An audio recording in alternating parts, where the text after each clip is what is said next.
Welcome back to Yahoo Finance Live. This is another big step in the mainstreaming of EVs.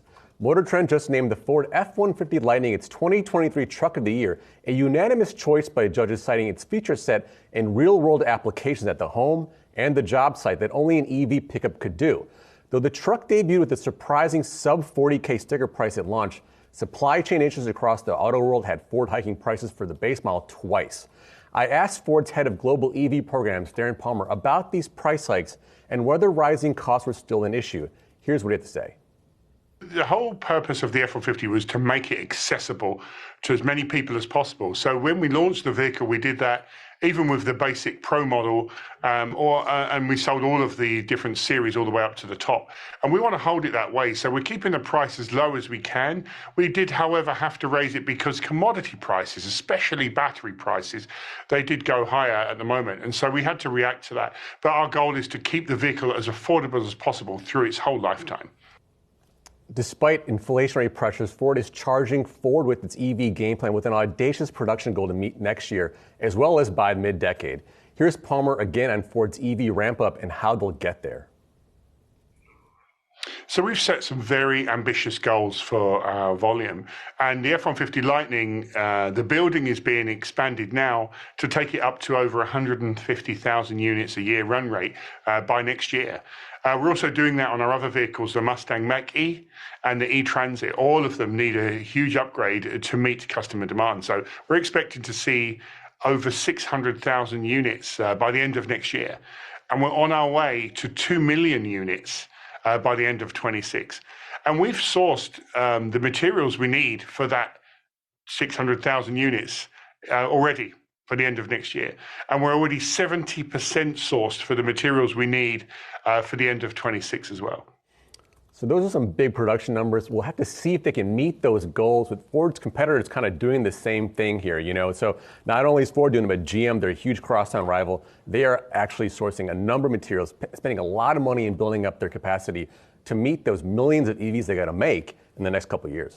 Yeah, it's been amazing just to watch the demand for the F-150 Lightning, this truck, because I think when it was initially announced, a lot of our skepticism was whether or not the traditional pickup truck driver was going to go for an EV-made truck. And when you simply look at the demand, the fact that Ford hasn't been able to keep up with the demand, the reservation list, they've had to stop it multiple times since they did announce this truck. It's just been amazing. And Pras, I know you've driven it, but Dave, you love the F-150. Isn't that your dream car? Listen, I have been talking up the Ford F-150 Lightning until the first second I heard about its development. Pras can attest to that. I do believe this car will, like its predecessor, like its traditional model, become the best-selling truck in America for 40 years.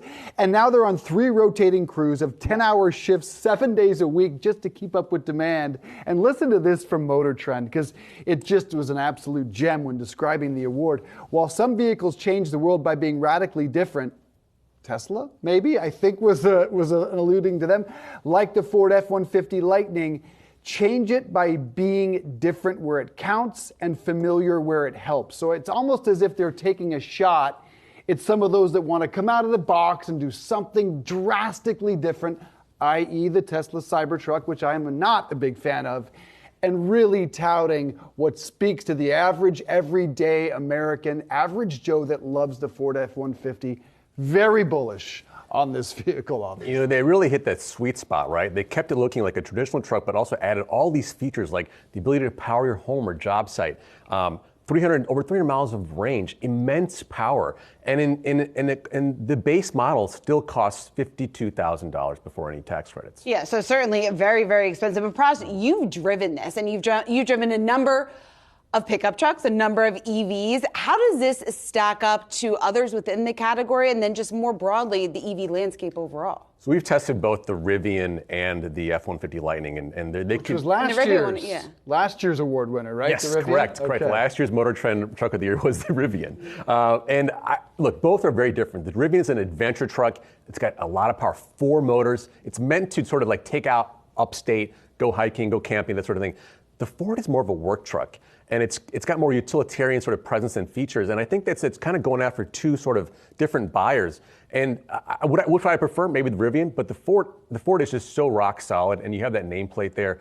And I just don't see how you can go wrong with either of these. Far different price points, though, right? Rivian is yeah. still, we're talking $100,000 ballpark, right? So we heard Rivian CFO said the average price last quarter of Rivian trucks was $93,000. Right. Average selling price. Yeah, so far different customer bases. Oh, Still a lot of questions if the Ford F-150 Lightning can continue selling at this pace, if the power grid can come anywhere close to supporting it.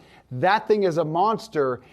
And it's not entirely clear if we have anywhere near the power grid to support something like that, mass produced. I think the hope is that the grid will just slowly sort of improve as more EVs come online. And right now we're only 5% EVs on the road right now. It's okay, but go to 20? That's a lot. Yeah, but I also think it's holding a lot of people back from maybe purchasing EVs, knowing that the infrastructure simply is nowhere near where it should be or where it needs to be in order for that mainstream adoption.